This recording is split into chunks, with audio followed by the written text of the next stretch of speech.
There we are. Now you've changed channel. The worst moment on The Apprentice for me was obviously getting fired. Probably the worst moments. Can you stop that pig from fiddling with the flipping colour control?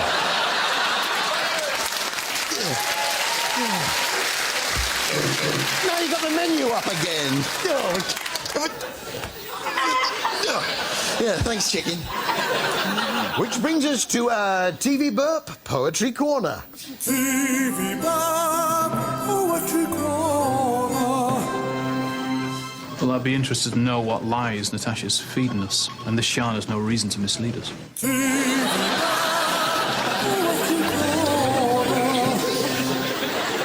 I must say I am enjoying the new series of Time Team, the show in which they dig up fields to try and find old things. This week they were up in Cobley in Gloucestershire, and the geophysics looked very promising. Now, on the earlier geophysics, what we thought we had was a range of rooms going across here, and perhaps a wing coming up here and a wing coming up here. So that's where Phil's mosaic is, and that's where Bridges' back wall is. But this, in colour here, this is John's new resistivity, and can you see these big anomalies here?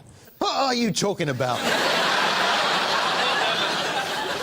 Just looks like your printer's run out of ink.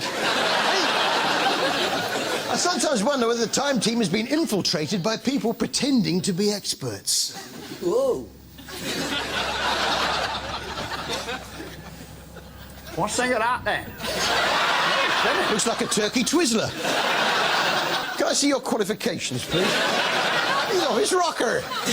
I expect my experts to be a bit more upper class. Any finds? Well, yep, we've got some really nice. Wow, look at that beautiful piece of moulded terracotta. What on earth is it, though? A beak off a giant terracotta parrot? Well, it's probably part of an acroteria. Yeah, I was going to say that. When I looked at it, I thought it was a bit beaky. And if you look at the geophys, there's several areas here. If you join them up, that looks like that. You bring that up along there. Looks a bit like a parrot. But that's why I said it. I think Tony Robinson summed it up best. In terms of chronology, what we need to find out is, when was the building constructed? How long did it stay in use? When was it demolished? Those are really important questions. That's very comprehensive and really cogent, but I have to admit there's a tiny little bit of me that's thinking, so what? Yeah, so what? Casualty now, and how do you know when you've got your patient upside down? Let's get him out of here. Do they smell of faeces, these burps? Actually, they do. Yeah, he's upside down enough. Hence the rather broad grin and goatee beard. But the highlight for me was a guest appearance from Russ Abbott, although in a straight role. Once a comic, always a comic. You should have seen his heart attack.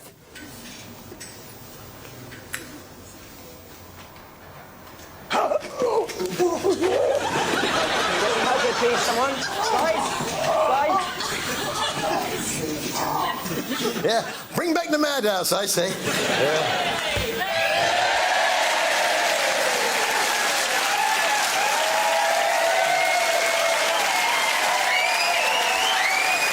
It's Russ Abbott. How's the heart, Russ? Oh, much better, thanks, yes. Oh, hang on, no, I'm having a twinge.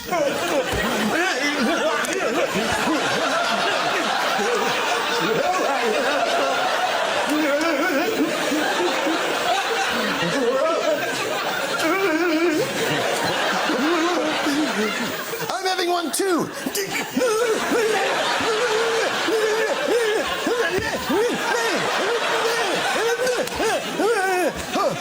It's okay, I'm feeling better. Me too. Oh, thanks, Russ. Yeah, cheers. Elsewhere in Holby. What?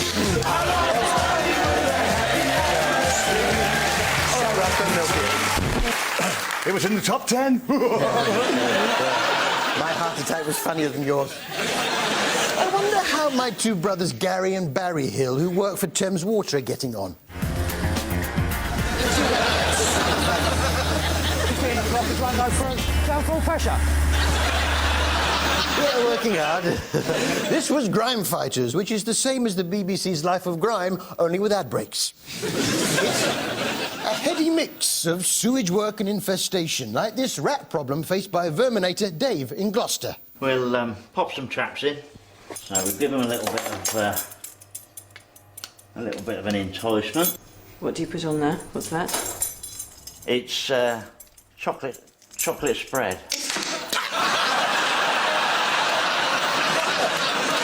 I'd do anything for $1 for chocolate spread. This week, the Grime Fighters were round at a fish and chip shop where a murder had been committed in the salad drawer of the fridge. OK, so that's a bit concerning. It looks like we've kind of got some potentially dried blood. Now, rather alarmingly, there's a cucumber. Yes, it's wrapped, sort of lying in the blood. Dead cucumber lying in a pool of blood. Might not have been a murder. That cucumber might have had some sort of clotting disorder. Where the slightest rough handling might cause it to bleed. But it's not good for the restaurant, is it? Cucumber in a pool of blood in the fridge. Not good hygiene. So I imagine the Grime Fighters would come down on that pretty hard. So what's the penalty? Slap on a fine? Close it down for a while? Because it's quite a major cause of food poisoning, and because of the risk there, I'm actually going to ask them to chuck that in the bin. Chuck it in the bin? What a waste! Let's have a look.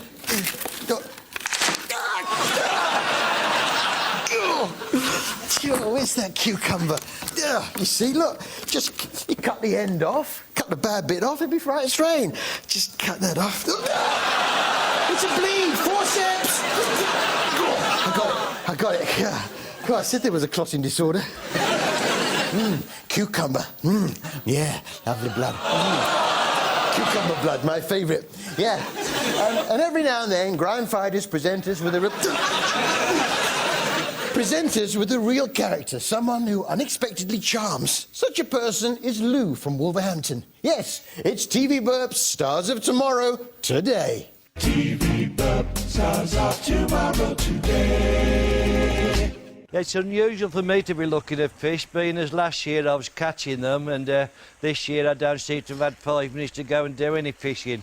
But I do appreciate how lovely they are. It'd be nicer to sit out here on a lovely sunny day, watching the fish, having a glass of wine or a cup of tea. I'm a tea man myself, but I like the odd bit of lambruschi, eh? Yeah. Anyway, I've got to get on.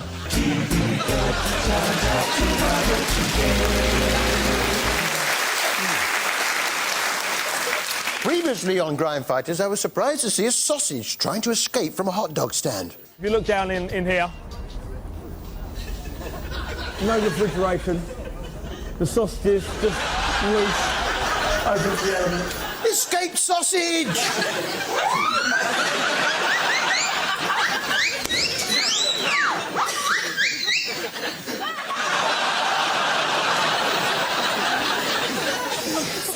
Your mummy caught you a sausage.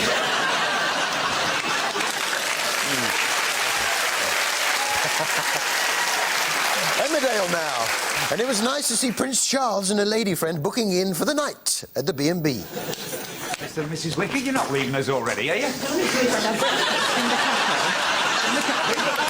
Don't tell Camilla. Looks like he's up to his old tricks.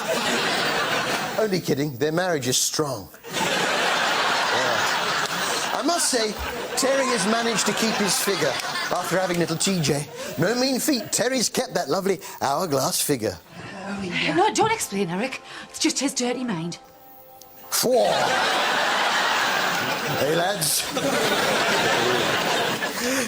Hang on a minute. Can you smell burning?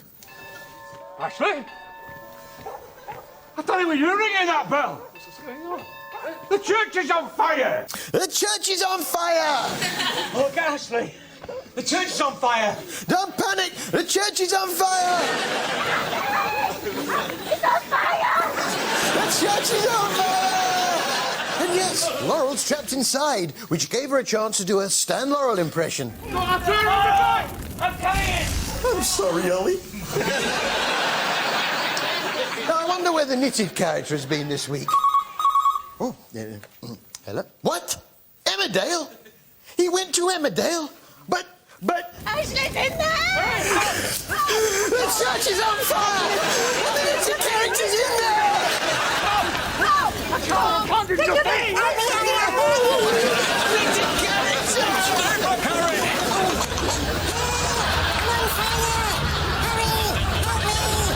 I've got to help him, but I don't want to get hurt. Hold me back. It's okay, H. I'll send him my sausage.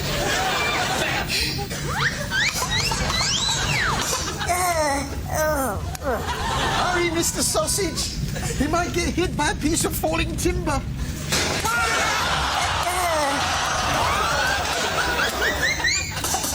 Sausage! It looks like we've lost them. If only you lot hadn't helped me back, I could have done something. No, wait! Look!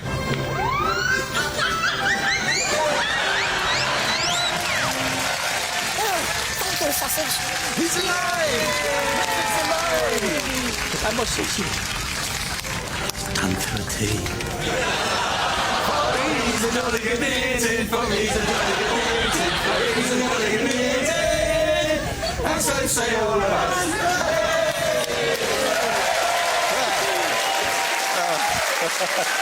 Yeah, it was a lucky escape.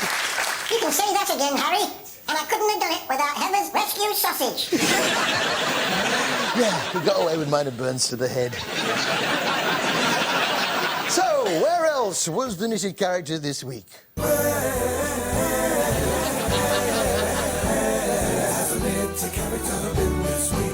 Here's our next letters round. Brian, it's your choice. A constant, please, Rachel. Thank you, Brian. S. And another one. B. And another one. K.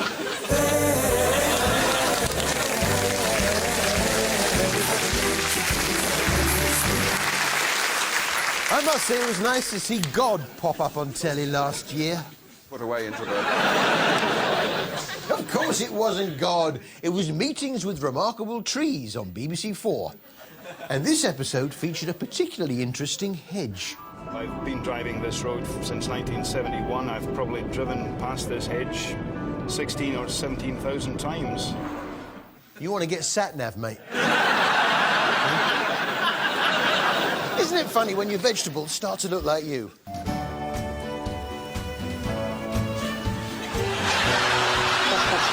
Hello. Yeah, it's River Cottage with everyone's favourite farmer, Hugh Fernley-Whittingstall.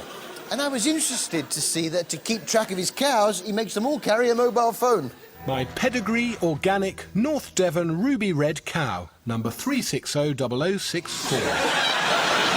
600064. Hello, is that Hugh's cow? Hugh was busy making dinner, and I wonder what's for pudding. Oh, look at that. Maybe I'll wait and see what Hugh thinks first. I have to say, I've rarely felt greedier.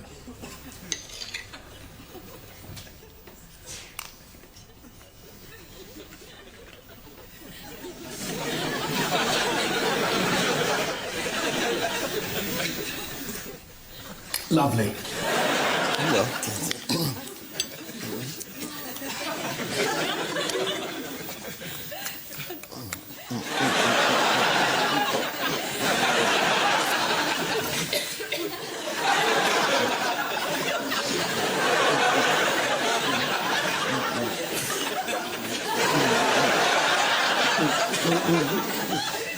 don't like it. Yeah.